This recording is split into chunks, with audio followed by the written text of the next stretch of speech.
Free fall, बहुत जगह क्या होता है कि फ्री फॉल को अलग से पढ़ाया जाता है, जैसे लगता है कोई मिरेकल हो गया है, ठीक है। लेकिन सच बताए तो फ्री फॉल में कुछ नहीं है।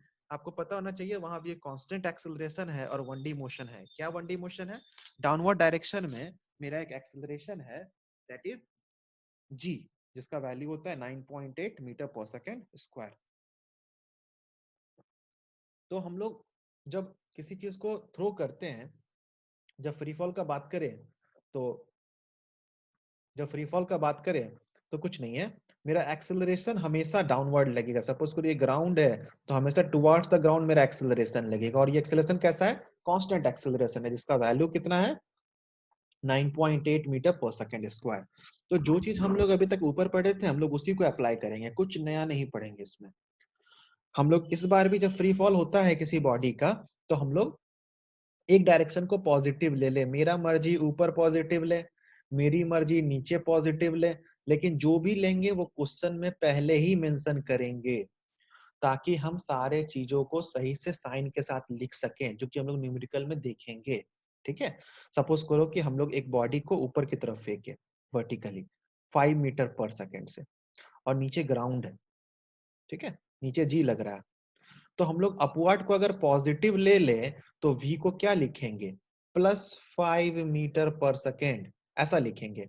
और हम लोग एक्सेलरेशन को क्या लिखेंगे? -9.8 metre per second square. Minus क्यों लिखे? क्योंकि ये डाउनवर्ड है, ठीक है। जो हम लोग 9.8 बोल रहे हैं that is approximately equal to 10, तो हम लोग 10 लेके न्यूमेरिकल को सॉल्व करेंगे।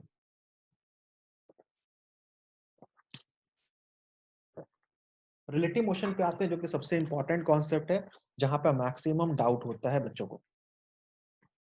यहां तक हमको लग नहीं रहा है कि कोई डाउट है। अगर कोई डाउट है तो अपना वॉइस ऑन करके मेरे से डिस्कस कर लो। चलो, कोई डाउट नहीं है तो हम लोग रिलेटिव मोशन पे आते हैं, ठीक है।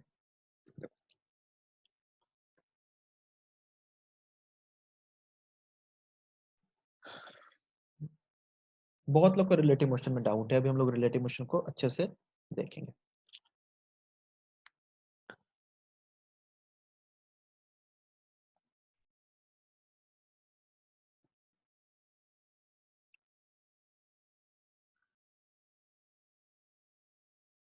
रिलेटिव मोशन, ठीक है।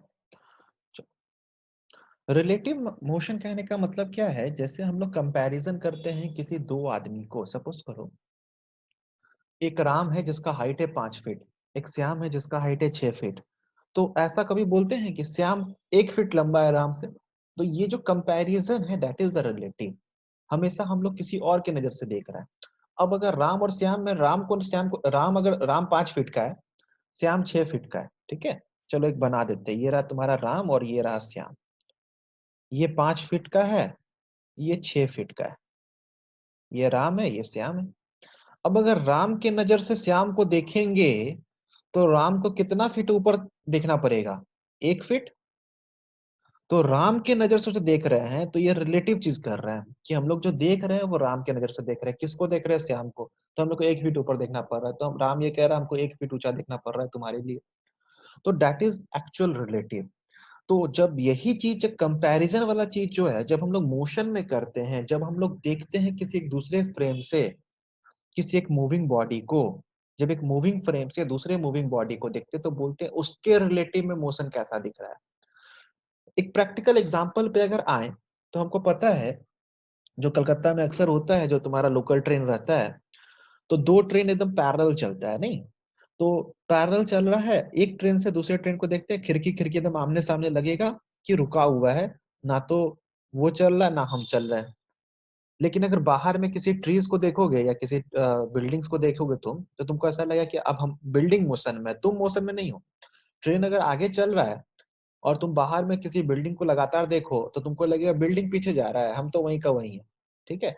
तो ये जो मोशन का एनालिसिस है from the frame of a move from the frame of a moving object, इसको कहते हैं रिलेटिव मोशन। मतलब motion of one object with relative to the other, इसके नजर में कैसा मोशन होगा, उसके नजर में कैसा मोशन होगा, that is the relative motion, ठीक है। जिसको मैथमेटिकली पहले हम निकाल लेते हैं, क्योंकि मैथमेटिकली कभी हम जाना नहीं चाहते हैं, तो मैथमेटिकली पहले निकाल लेते हैं, फिर हम लोग उसको कॉन्सेप्चुअली देखेंगे कि न्यूमेरिकल में कैसे प्रोसीड करते हैं रिलेटिव मोशन को अक्सर। ठीक है, देखो एक काम करते हैं, मैथमेटिकली करना है ना, अच्छे से करते हैं, चलो।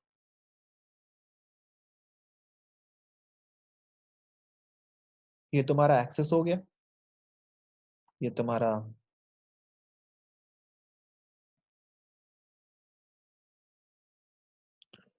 दो वेक्टर लिए, मैथमेटिकली देख रहे हैं, चलो ठीक है। वेक्टर हम लोग को आता है, पोजीशन वेक्टर हम लोग को पता है कि क्या होता है। तो ये बोल रहे हैं कि ये एक्सिस है, ये एक्स एक्सिस है, और ये वाई एक्सिस है। ये कहें कि ये आर ए वेक्टर है, यहाँ पे एक पार्टिकल है ए, ये ए पार्टिकल है, और यहाँ पे बोल रहे हैं एक पार्टिकल है बी। तो ये आर बी वेक्टर है, position vector of particle B, this is position vector of particle ए।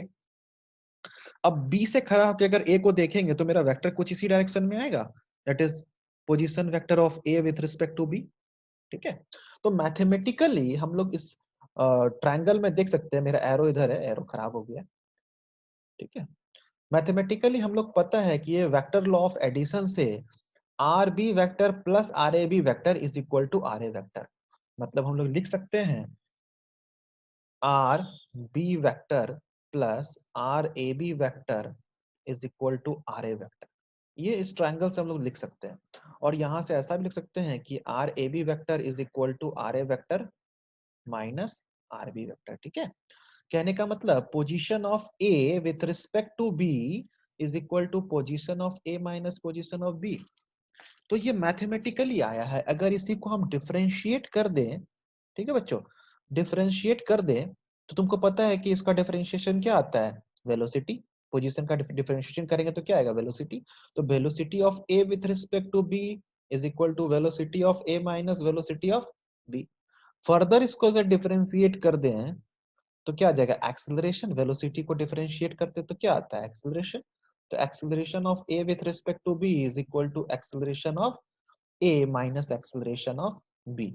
तो ये जो इक्वेशन है जो कि हम लोग फ्रीक्वेंटली यूज करते हैं रिलेटिव मोशन को सॉल्व करने के लिए, तो ये मैथमेटिकल चीज हो गया कि हम लोग, तुमको जैसा बोले थे कि राम के नजर से श्याम को देख रहे हैं, वैसे बी पे खड़े होकर ए को देख रहे हैं, और यहाँ से मेरा एक वेक्टर बनते गया, और इस तीर को यहाँ पे लिख दिया वेक्टर लॉ ऑफ एडिशन से। हमको नहीं लगता कोई डाउट है, इससे हम लोग ये लिख सकते हैं।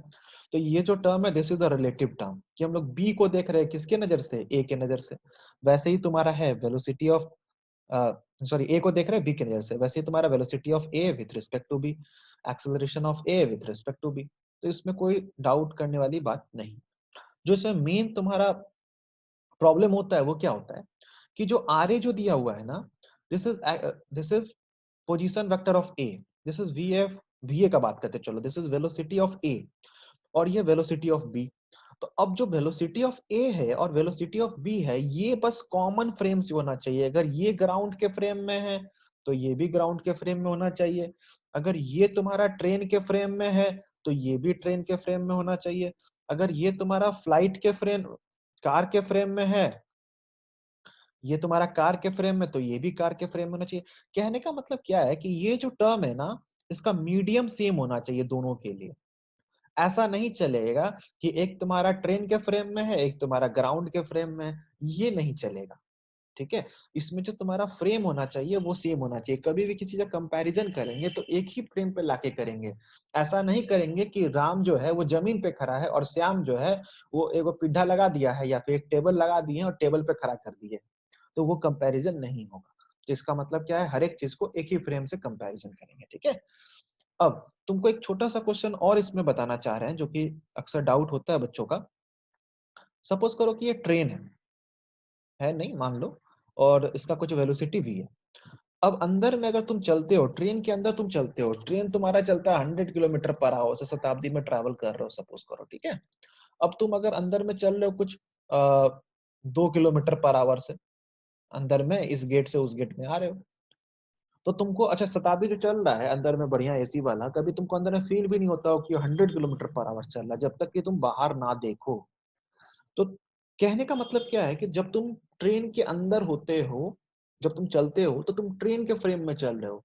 ट्रेन रुका हो, ट्रेन चल रहा हो, उससे तुमको कोई फर्क नहीं पड़ता, तुम अपने स्पीड से ही चलते हो, ठीक है, जो भी तुम्हारा स्पीड है। अगर हम कहें 2 किलोमीटर पर आवर तो 2 किलोमीटर पर आवर। तो ये 2 किलोमीटर पर आवर है ना, ये फ्रेम किसके रिस्पेक्ट में है? ट्रेन के रिस्पेक्ट में।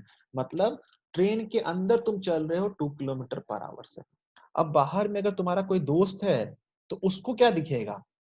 तुम्हारा स्पीड 100 + 2 मतलब 102 किलोमीटर पर आवर से। कैसे? अभी तुमने बोला, इसको अगर हम बोले कि velocity of man with respect to train,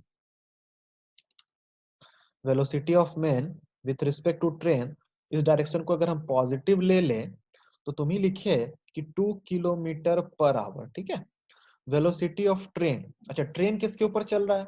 ground के ऊपर। तो विथ रिस्पेक्ट टू ग्राउंड होगा, ऑब्वियस सा बात है, हवा में तो चल नहीं रहा है, ग्राउंड पटरी पे चल रहा है। तो that is equal to 100 kilometre per hour, ठीक है। अगर हम बोले कि इस आदमी का उसके दोस्त के नजर में या ग्राउंड के नजर में, क्योंकि ये बेचारा खड़ा है जब बाहर में, तो ये ग्राउंड ही समझ लो। तो with respect to the ground इस आदमी का कितना स्पीड होगा? तो हम लोग लगा सकते हैं velocity of man with respect to train is equal to velocity of man with respect to ground minus velocity of train with respect to ground, जो अभी हम लोग फॉर्मूला पढ़े। Velocity of man with respect to train कितना है? 2। Velocity of man with respect to ground हमको निकालना है, minus velocity of train with respect to ground 100। ये इधर आ जाएगा तो हो जाएगा velocity of man with respect to ground is equal to 102 kilometre per hour, ठीक है, 102।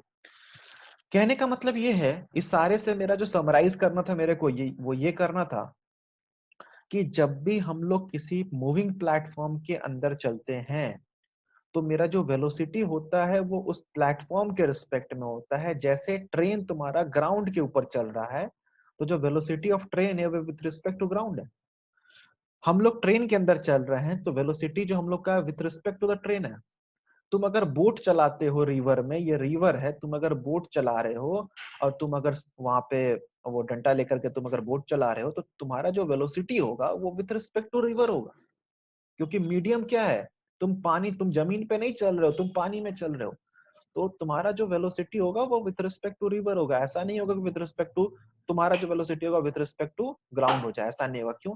तुम चल रहे हो पानी, तुम चल रहे हो पानी के ऊपर, ठीक है। तो इस चीज को ध्यान रखना जो कि हम लोग यूज करेंगे। अब ये सारा बात था न्यूमेरिकली कि हम लोग कैसे जो तुम्हारा इक्वेशन बनना वो कैसे बनेगा, लेकिन हम बोलते हैं ऐसा मत करो। किसी के रिस्पेक्ट में देखने का मतलब क्या होता है ना, कि उसको रेस्ट पे मान लिए, अपने आप को रेस्ट पे मान लिए, दुनिया को बोलते हैं तुम ही चल रहे हो, ठीक है। जब भी किसी के रिस्पेक्ट में देखते हैं तो इसका मतलब है वो हाइपोथेटिकली रेस्ट पे है। एक्चुअल में रेस्ट पे उसको मत एज्यूम करो, लेकिन हाइपोथेटिकली रेस्ट पे एज्यूम कर सकते हैं। कैसे? देखो, बहुत अच्छा ड्राइंग नहीं बनेगा बट बन जाएगा थोड़ा बहुत। देखो ये कार है, ठीक है, इसमें पर्सन ए है, ये तुम्हारा दूसरा कार है।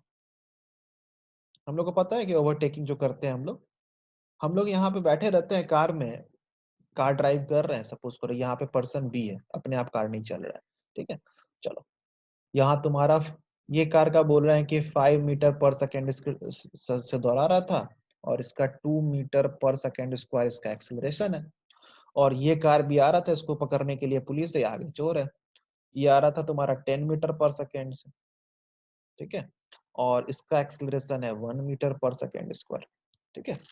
चलो, तुमको पता है कि अगर हम लोग अगर ए वाले कार में रहेंगे और बी को देखते रहेंगे, नहीं तो क्योंकि स्पीड ज्यादा है ए वाले का, तो नहीं तुमको लगेगा धीरे धीरे जो डिस्टेंस दोनों के बीच का वो कम होगा। तुमको अपना नहीं लगेगा कि तुमको ये नहीं लगेगा कि तुम मतलब मूव कर रहे हो। कार के अंदर तुमको क्या लगता है, जो स्टीयरिंग है, जो हैंडल है, जो कार का जो स्ट्रक्चर है, वो सब तुम्हारे रिस्पेक्ट में रेस्ट पे है। तो रिलेटिव मोशन में सबसे आसान तरीका न्यूमेरिकल्स को सॉल्व करने का और सोचने का, हम लोग जिसके फ्रेम से देखेंगे उस फ्रेम को रेस्ट में एज्यूम कर लेंगे।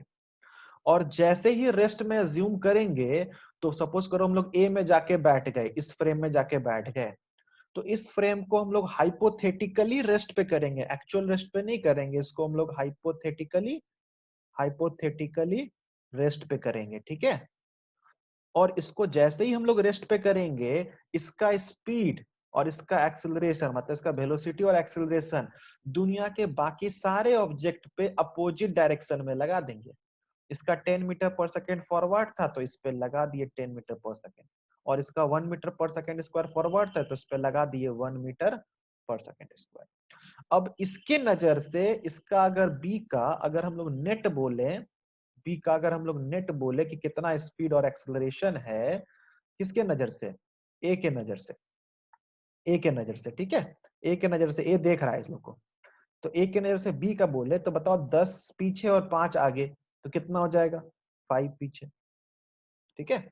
और 2 आगे और 1 पीछे, एक्सेलरेशन ये दोनों मिक्स मत कर देना, तो ये हो जाएगा 1 मीटर पर सेकेंड स्क्वायर आगे। तो ये जो वेलोसिटी है 5 metre per second, this is velocity of B with respect to A, और ये जो एक्सेलरेशन है this is acceleration of B with respect to A. तुम अगर फॉर्मूला जो हम लोग पिछला अभी जस्ट बताएं उसके थ्रू भी आते तो यही होता, तुम उसके थ्रू नहीं आए हो तब भी यही हो। तो लेकिन ये चीज आसान है, हम लोग जिसके फ्रेम से देखे उसका वेलोसिटी और एक्सेलरेशन दूसरे पे लगा दिए, और जो आना था नेट लिख दिए, अब सॉल्व कर लेंगे न्यूमेरिकल, ठीक है। यही रीजन है कि जब हम लोग ट्रेन में होते हैं, सपोज करो ये ट्रेन है, ठीक है, जब हम लोग ट्रेन में बैठे होते हैं और ट्रेन तुम्हारा जा रहा है 60 किलोमीटर पर आवर से, और बाहर कुछ ऐसा कुछ ट्री है, तो हम लोग अपने आप को रेस्ट में समझते हैं और ये देखते हैं, ऐसा लगता है कि ये ट्री पीछे जा रहा है 60 किलोमीटर पर आवर से, लगता है ना। क्यों लगता है, क्योंकि जैसे ही हम लोग अपने आंख से देखते हैं, ये वाले आंख से, ठीक है, जैसे ही देखें, जैसे ही देखें, तो तुम्हारा अपना वेलोसिटी, जो तुम्हारा जो एक्चुअल वेलोसिटी है, क्योंकि तुम ट्रेन में हो, तो तुम्हारा जो ट्रेन का वेलोसिटी है वो तुम्हारा पीछे वाला डायरेक्शन में ले जाए, तुम्हारे रिस्पेक्ट में जो ट्रेन का पंखा है ऊपर वाला, स्विच बोर्ड है, वो सारा जितना सीट है सब रेस्ट में है, तो तुम हाइपोथेटिकली रेस्ट पे आ गए, और तुम अपना वेलोसिटी या ट्रेन का वेलोसिटी का है उसको अपोजिट डायरेक्शन में लगा दी, तो ट्रेन अगर आगे जा रहा है तो तुमको लग रहा है ट्री किधर जा रहा है, पीछे ले जा रहा है। तो हम लोग सारे से कंक्लूड एक ही चीज किए कि रिलेटिव मोशन में जिस भी बॉडी से देखेंगे उस बॉडी को हाइपोथेटिकली रेस्ट पे कर देंगे, और रेस्ट पे करने के बाद बच्चों उसका वेलोसिटी और एक्सेलरेशन जिस भी दूसरे बॉडी जो भी उसके अलावा बचा हुआ है बॉडी उस पे अपोजिट डायरेक्शन में लगा देंगे और कैलकुलेट कर डालेंगे, ठीक है। उसमें सोचना नहीं है, इससे अच्छा उपाय कुछ नहीं है, क्योंकि वो फॉर्मूला जो करेंगे ना वेक्टर वाला, उसमें कहीं ना कहीं कभी ना कभी उसमें गलती करोगे, ठीक है। अब रिलेटिव मोशन इन 1D, वही जो पुलिस चोर वाला देखे, कि सपोज करो यहाँ पे तुम्हारा पुलिस है जो कि पैदल दौड़ रहा है, आजकल व्हीकल मिलता नहीं है ये लोग को, ये चोर है, ये स्मार्ट है, ये भी पैदल दौड़ रहा है लेकिन व्हीकल इसके पास है नहीं, ठीक है। चलो, ये चोर हो गया, इसको पर्सन बी बोले और इसको पर्सन ए बोले, ये पुलिस है। ए चाहता है चोर को पकड़ना, एक छोटा सा एग्जांपल ले रहे हैं, ए का स्पीड है 10 मीटर पर सेकेंड स्क्वायर और एक्सिलरेशन कुछ 1 मीटर पर सेकेंड स्क्वायर ही ले लो, और बी का स्पीड है 20 मीटर पर सेकेंड, ठीक है, कांस्टेंट स्पीड है, बेचारा एक्सेलरेट नहीं कर पा रहा अपने आप को पुलिस की तरह। तो इसके बीच का डिस्टेंस सपोज करो 100 मीटर है बच्चों, क्लियर है, क्वेश्चन क्लियर है। एक छोटा सा न्यूमेरिकल उठाएं कॉन्सेप्चुअली। अब जब भी कभी दो बॉडी है, चाहे वो चोर पुलिस हो, दो कार हो, दो एक ट्रक एक कार हो, ऐसा कुछ 1D मोशन हो जिसमें कि वेलोसिटी और एक्सेलरेशन दे रखा हो, हम लोग तुरंत रिलेटिव मोशन पे आ जाएंगे क्योंकि इससे जल्दी सॉल्व हो जाता है। ऐसा नहीं है कि अगर हम दूसरे मेथड से बनाएंगे विदाउट यूजिंग रिलेटिव मोशन तो नहीं बनेगा, ऐसा बात नहीं है, थोड़ा जल्दी बनेगा रिलेटिव मोशन यूज करके, ठीक है। तो अगर हम इसमें बोले बताओ कितना टाइम लगेगा कि मेरा पुलिस चोर को पकड़ लेगा, ठीक है, तो हम लोग ये भी कर सकते थे कि ये जो है पुलिस कुछ टी टाइम में कुछ S1 डिस्टेंस गया और ये कुछ S2 डिस्टेंस गया, यहाँ से S2 minus S1 is equal to 100, इसका S2 लिख देंगे, S2 is equal to UT plus half AT square, इसका भी लिख देंगे, और S2 minus S1 equal to 100 लेकर के एक लेंथी सॉल्यूशन बनेगा नहीं। तो उसकी जगह हम लोग क्या करते हैं, शॉर्टकट हम लोग इस पे आते हैं, रिलेटिव मोशन पे आते हैं जो कि जल्दी बन जाए। देखो कैसे, हम बोले कि एक की नजर से देखें इसको, एक की नजर से देखते हैं, और एक सेकंड, हम बोले एक की नजर से देखें, एक का ये जमीन रहा अच्छा सा। अब एक की नजर से देखते हैं किसको, बी को देख रहे हैं, ये रहा बी। बी का अपना वेलोसिटी कितना था, 20 मीटर पर सेकेंड। और क्योंकि ए को हाइपोथेटिकल रेस्ट पे किए थे, तो ए का स्पीड इसके डायरेक्शन में, ए का स्पीड इधर था, ठीक है ना, तो ए का स्पीड इसके डायरेक्शन में उल्टा लगा दिया, 10 मीटर पर सेकेंड। और एक्सेलरेशन भी तुमको बोले उल्टा लगाने के लिए, तो हो गया 1 मीटर पर सेकेंड स्क्वायर। ठीक है बच्चों, अब ए के नजर में बी का नेट वेलोसिटी अगर बात करें तो कितना हो जाएगा, फिर से बना दे। हम बोल रहे ए के नजर में बी का अगर हम नेट वेलोसिटी बोले तो कितना हो जाएगा, 20 आगे 10 पीछे, तो नेट कितना हो गया, 10 मीटर पर सेकेंड। एक्सेलरेशन सिर्फ पीछे था तो वही नेट रह गया, 1 मीटर पर सेकेंड स्क्वायर। और डिस्टेंस कितना है, 100। कोई बोलेगा सर ए के फ्रेम में गए, बी के फ्रेम में भी तो जा सकते थे, लेकिन चोर की नजर में क्यों जाए, तो बी के फ्रेम में भी जा सकते थे, बात उतना ही आएगा। ठीक है, अब बोले डिस्टेंस कितना, 100 मीटर। एक्सेलरेशन और यू पता है, हम लोग क्या बोले कि 1D मोशन सॉल्व करने के लिए एक डायरेक्शन को सबसे पहले पॉजिटिव लेते हैं, हम बोले तुमको राइट साइड पॉजिटिव ले लिया, ठीक है। तो बताओ इसको जो नेट डिस्प्लेसमेंट ट्रैवल करना है मीट करने के लिए, तो रुका हुआ है, हाइपोथेटिकली ये तो रुका हुआ है, ये तो ट्रैवल कर ही नहीं रहा है, तो यही ट्रैवल करके इसके पास आएगा। तो इसका जो टोटल डिस्प्लेसमेंट होगा वो कितना होगा, 100 होगा। तो हम बोल रहे हैं एस जो हो जाएगा, अच्छा किसी का है बोलो, एस जो हो जाएगा वो हो जाएगा -100 ना। जो डिस्प्लेसमेंट है यहां से यहां तक वो तुम्हारा हो जाएगा -100 मीटर। वेरी गुड, को इसका रिप्लाई किए हो 30 सेकेंड, हो सकता है पता नहीं। एस जो हो जाएगा वो -100 हो जाएगा, जो एक्सेलरेशन है that is -1 metre per second square, और जो इनिशियल वेलोसिटी है that is +10 metre per second. ठीक है बच्चों, तो अब तुमको पता है एक्सेलरेशन कांस्टेंट है भले नेगेटिव है, तो हम लोग यूज कर सकते हैं S is equal to U T plus half A T square.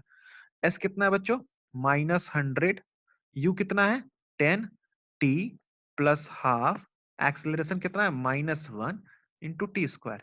ये तुम्हारा क्वाड्रेटिक बना जिसको कि सॉल्व कर लोगे, ठीक है, ये क्वाड्रेटिक बना जिसको कि सॉल्व कर लेना। सॉल्व करेंगे, इसमें एक ही अननोन है, वो है तुम्हारा टी, तो यहां से टी तुम्हारा आ जाएगा। ठीक है, कोई डाउट है इसमें, तो वॉइस ऑन करके पूछ लो। तो इस तरह के क्वेश्चन में मैंने दो चीज साथ में बताया कि डायरेक्शन कैसे लेते हैं और रिलेटिव मोशन का यूज कैसे करते हैं। ठीक है, कोई डाउट है। अब अगर यही चीज तुम्हारा 2D मोशन में जाता है तो देखो बच्चों,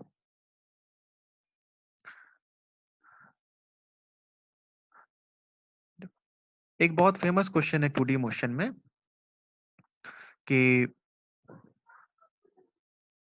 एक काम करते हैं,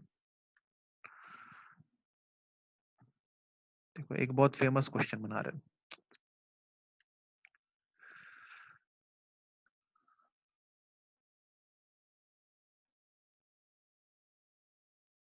2D रिलेटिव मोशन का।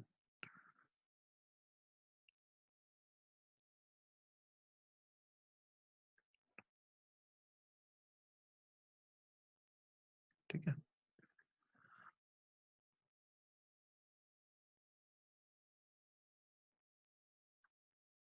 ये हमेशा ऊपर जा रहा है, ये जो पार्टिकल है, दो पार्टिकल है, ये हमेशा ऊपर की तरफ जा रहा है, और ये जो पार्टिकल है ये हमेशा राइट साइड जा रहा है। ठीक है, इसका स्पीड कुछ अगर बोलता है, बहुत कॉमन क्वेश्चन है ये, बस एक का समझाने के लिए बोल रहे हैं। इसका स्पीड कुछ तुमको बोला 10 मीटर पर सेकेंड, और इसका भी स्पीड तुमको बोला 10 मीटर पर सेकेंड, कुछ एल डिस्टेंस पहले से है। ठीक है बच्चों, अब ये ए है ये बी है, दोनों शिप है तुम्हारा, बोल रहा है बताओ कम मिनिमम डिस्टेंस कितना आएगा इस शिप का और कितने टाइम पे आएगा। तो अगर हम लोग दोनों को साथ में मूव करवाएं तो it is very difficult to analyse. तो हम लोग क्या करते हैं, किसी भी एक के फ्रेम में चले जाते हैं। सपोज करो हम लोग बी के फ्रेम में चले गए, और जैसे ही बी के फ्रेम में जाएंगे तो बी का जो वेलोसिटी होगा, बी को हाइपोथेटिकल क्या करें, रेस्ट पे, तो बी का जो वेलोसिटी होगा वो हम लोग ए पे किधर लगा देंगे, डाउनवर्ड डायरेक्शन में, ठीक है। तो डाउनवर्ड लगा देंगे, ए पे हम लोग डाउनवर्ड लगा देंगे। एक सेकेंड, बी का जो वेलोसिटी होगा ए पे हम लोग डाउनवर्ड लगा देंगे उसको नीचे डायरेक्शन में, ठीक है। ये किसका वेलोसिटी मैंने लिखा है, ए बी का लिखा है। बी का जो वेलोसिटी होगा वो ए पे डाउनवर्ड लगा देंगे, क्यों, क्योंकि बी को हाइपोथेटिकल रेस्ट पे कर दिए। क्योंकि अब बी के नजर से देख रहे हैं, बी चल रहा है एक्चुअल में, लेकिन ए कैसा दिखेगा, ए का मोशन कैसा दिखेगा, ये भी 10 ये भी 10। तो पक्का है कि ए का मोशन कुछ इस पाथ में दिखेगा बच्चों, कुछ 45 डिग्री पे दिखेगा। किसके 45 डिग्री पे, उसका अपने खुद के इस वर्टिकल जो हम ड्रॉ किए हैं, दैट इज उसके कितना डिग्री पे दिखेगा, 45। क्यों, 10 और 10 बराबर है इसीलिए। बी को ऐसा लगेगा कि ये इस पाथ से जा रहा है। तो जब भी तुम्हारा, अब बी के नजर से देख सकते हैं कि बी हाइपोथेटिकली रेस्ट पे, अब सिंगल बॉडी मोशन है जो कि मेरे लिए आसान है। और तुम कहीं भी खड़े रहोगे वहां से बोलोगे कि मिनिमम पाथ बताना है, यहाँ पे हम खड़े हैं, तुम्हारा आंख यहाँ बी पे है, तो यहाँ से मिनिमम पाथ क्या होगा, यहाँ से जो परपेंडिकुलर डिस्टेंस होगा, this will give the minimum path. तो बच्चों यहाँ से हम लोग आराम से मिनिमम पाथ निकाल सकते हैं। हम लोग बोल सकते हैं कि यहाँ ये जो m है, बी से लेके m तक, ये जो m जो है, हम बोल सकते हैं कि बी से लेके जो m है, ये जो पाथ है, this is the shortest distance between the two ship, ठीक है। और ए से लेकर एम तक, ए को आने में जो इतना टाइम लगेगा इस बी के नजर में, ए से लेके एम तक ए को आने में जितना टाइम लगेगा बी के नजर में, वही तुम्हारा टाइम टेकन होगा, ठीक है बच्चों। अगर इसको निकालते, सपोज करो पूरा ही सॉल्व करते, तो ये 45 डिग्री है, ये 45, ये 90, तो बच्चों ये कितना हो जाएगा, 45 डिग्री हो जाएगा। तो बताओ बी से लेके एम का डिस्टेंस कितना हो जाएगा बच्चों, ये राइट एंगल ट्रायंगल है, ये डिस्टेंस कितना था, अच्छा दिया नहीं था मैंने, सपोज करो ये डिस्टेंस 100 मीटर मान लो, ठीक है। तो ये हो जाएगा L cos 45, L cos 45, L is 100, तो 100 cos 45, ठीक है। cos 45 का वैल्यू आपको पता है। ए से लेके एम कितना हो जाएगा, ए से लेके एम कितना हो जाएगा, this is again L cos 45, तो ये भी तुम्हारा 100 cos 45 हो जाएगा, जो कि पता है। और इस डायरेक्शन में नेट स्पीड कितना हो जाएगा, 10√2, किसके नजर में, बी के नजर में, सारा चीज बी के नजर में ही सॉल्व करना है। तो velocity of A with respect to B कितना हो जाएगा, 10√2। डिस्टेंस ये है, वेलोसिटी ये है, तो टाइम कितना निकल जाएगा बच्चों, distance is equal to velocity into time, तो am by velocity of a with respect to b, तो हो जाएगा 100 cos 45 डिवाइडेड बाय 10√2, ये कट गया, cos 45 1/√2, तो ये तुम्हारा 10/2 हो जाएगा, मतलब 5 सेकेंड लगेगा, ठीक है बच्चों। मेरे हिसाब से आई थिंक क्लियर है आप लोग सबको कि ये कैसे बनता है जब 2D मोशन में रिलेटिव मोशन आ रहा है। तो क्या आपने देखा 1D और 2D दोनों केस में मैंने एक ही काम किया, क्या किया, जिस भी ऑब्जेक्ट से देखा उस ऑब्जेक्ट को रेस्ट पे हाइपोथेटिकल कर दिया और उसका वेलोसिटी और एक्सेलरेशन दूसरे पे इक्वल एंड अपोजिट डायरेक्शन में लगा दिया, ठीक है, जैसे यहाँ पे मैंने लगाया। तो ये चीज हम लोग करते हैं।